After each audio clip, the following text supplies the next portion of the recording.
Hello, hello. I'm with Gary at Audio-Technica, and you're here to show us around some microphones and talk about Audio-Technica as a company. Yeah, so a couple things just to start. Yeah. Audio-Technica is a 60-year-old company. In fact, Yes. This is our 60th anniversary this year.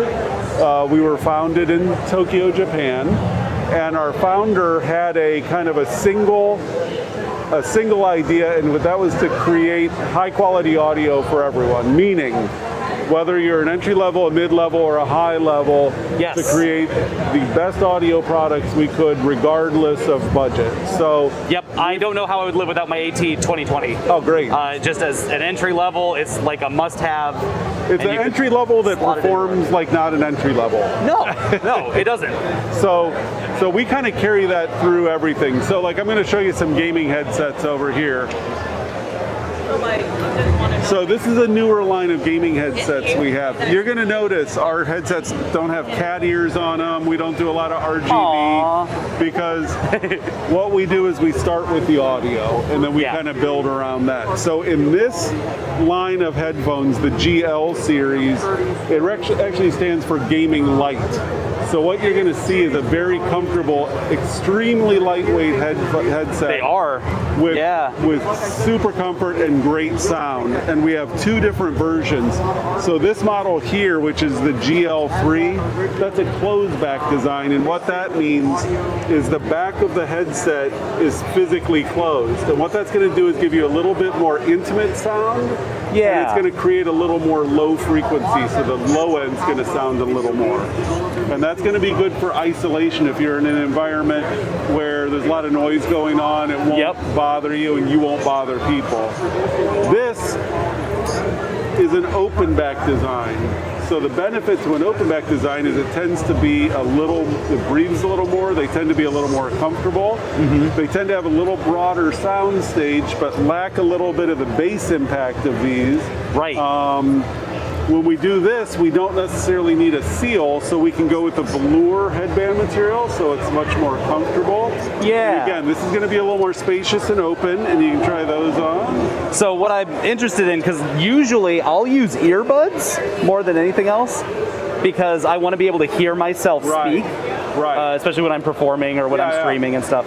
And I can actually hear myself with these on, which is very different from what I'm used to. I don't wear big cans because I can't hear myself. Right. So these are really comfortable. They sound really great. Those are comfy. The one drawback is if you're in an environment with a lot of noise, you're going to hear it. And if you're in a really quiet environment, like say you're in a dorm and somebody's trying to study, they're going to hear what's going on in here. Yep. But these are the GDL and the GL3. Yeah, it's funny. In my profession, I don't want sound canceling headphones. Right.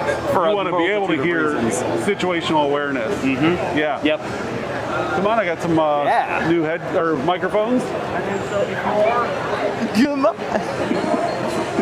Oh, here we go. Now I'm home. Now we're in microphone world. So the first microphone I'm going to show you is this. It's called the AT2040. Now the AT2040 was kind of purpose-built as a podcast microphone. What do I mean by that? Well, podcasters want this kind of big broadcast quality audio. Yep. Since they're not on video, they can get on the microphone a little more and it's not obscuring their face, right? And this is a dynamic mic, and we gave this a hypercardioid pattern, which is a very narrow pickup pattern. So this would work really well in a room or an environment that's not acoustically treated. It'll get rid of a lot of the echo. It'll get rid of a lot of the noise. And we found that most of the podcasters do not have a dedicated studio. They're doing it in their dining room or their living room or their bedroom. So this really helps with that. A couple things we also did on this microphone is we provided a multi-stage pop filter within the microphone. Oh, I'm always scared to do that with my microphone. Yeah, so if you see in there, we have a multi-stage foam with a micro mesh and a heavier mesh for protection. And then if you look at the capsule, it's a pneumatically suspended capsule.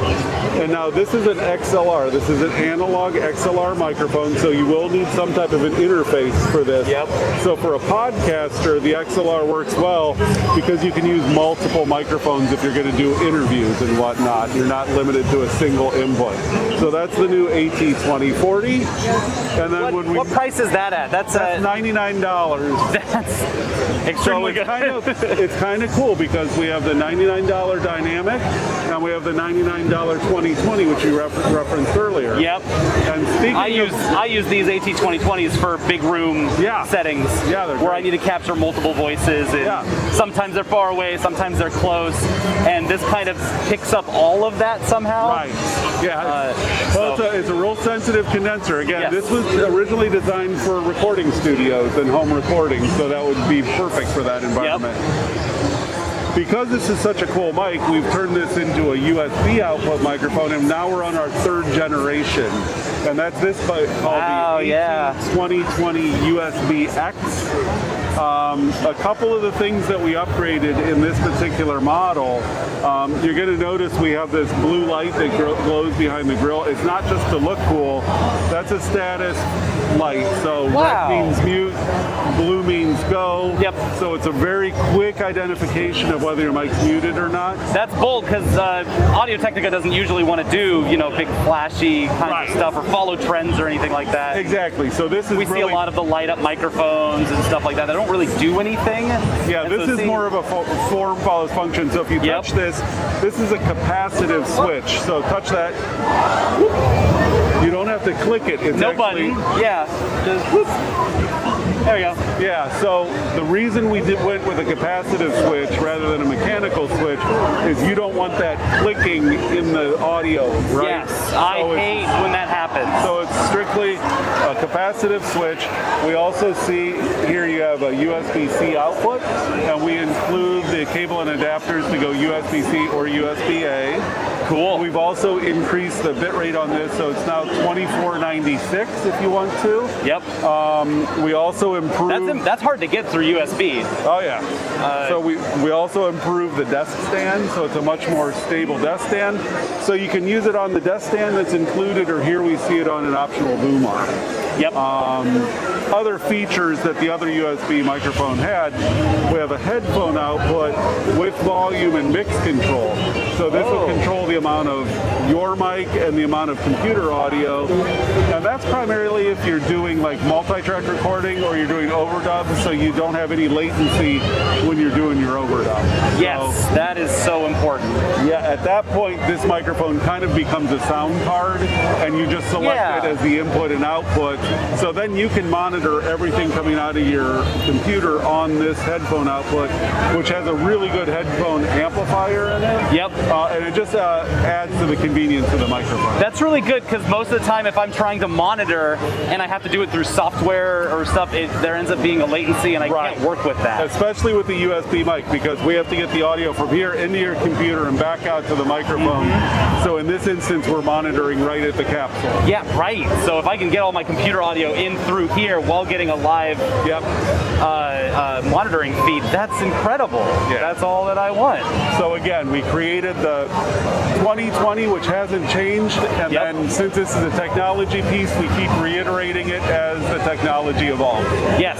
No, I love it. That's kind of how I've always felt with Audio-Technica, is they know the use cases.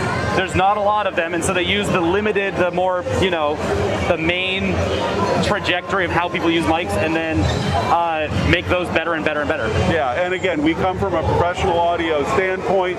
We're a transducer manufacturer, so this is kind of our wheelhouse. This is what we know regardless of who's using it. So if you humor me, I have one more thing I'd like to tell you about. Yeah, please. So at this show, we have launched our creator community. So what this is over the years, people come and are looking for sponsorship. Yep. At that point, we were still kind of feeling this market out, and I just assumed everyone wanted to get paid. We can't pay everybody. Right. So then I started asking people what they wanted. Like, what does that mean to be sponsored by Audio-Technica? And they're like, we just love your brand. We want an association and a way to communicate with you, and we wanted updates. And so we've created this creator community not to be exclusive, but to be inclusive. So really anyone who has Audio-Technica product can sign up to join the creator community. Really? When you join, you get a little welcome pack, a physical welcome pack in the mail. You get on our list, so we will send you up-to-date communications, and we'll feature a creator every month, and it'll be the creator of the month, and it's regardless of how big you are. We have started a Discord server, so what we're hoping is that some more of the advanced Audio-Technica users will mentor some of the beginner Audio-Technica users. That would be incredibly helpful. And we'll send out blogs and tips and tricks on how to get the most out of your microphones. So that's the creator community. You can find it on our website. We hope a bunch of people sign up, and that we can welcome everybody to the family. That's fun. I love that. Yeah, my relationship with Audio-Technica has always been similar to that, where it's just like, this is exactly what I want to use, and I just want to know how to use it better and better. Yep. Without having to, add more microphones or add new pickups or add other, this and that. Yeah. Because usually when you're alone as a creator, the solution you come up with in your head is, I'll get new tech. And that's not necessarily what you need. Usually the tech you have is plenty good. Yeah. If you don't have the community and the know-how to use that, then you're treading water. You'll get new tech, and then you won't be able to use that either. Yeah. And One of the things that people always ask me is, how do I improve my system? And the first thing is understand your equipment. Yep. So cool. Well, hey, I appreciate you guys stopping to the booth. Thank you for thank you for giving us the rundown. I'm happy to see AT that I'm familiar with, just as much as AT that is new to me. Awesome. And I'm happy to hear there's a community that's going to keep fostering that for many years, so that I could keep building up new generations of folks that want to produce and make art and stuff. Yeah. So, Cool. Well, thank you, Gary. Thanks, guys.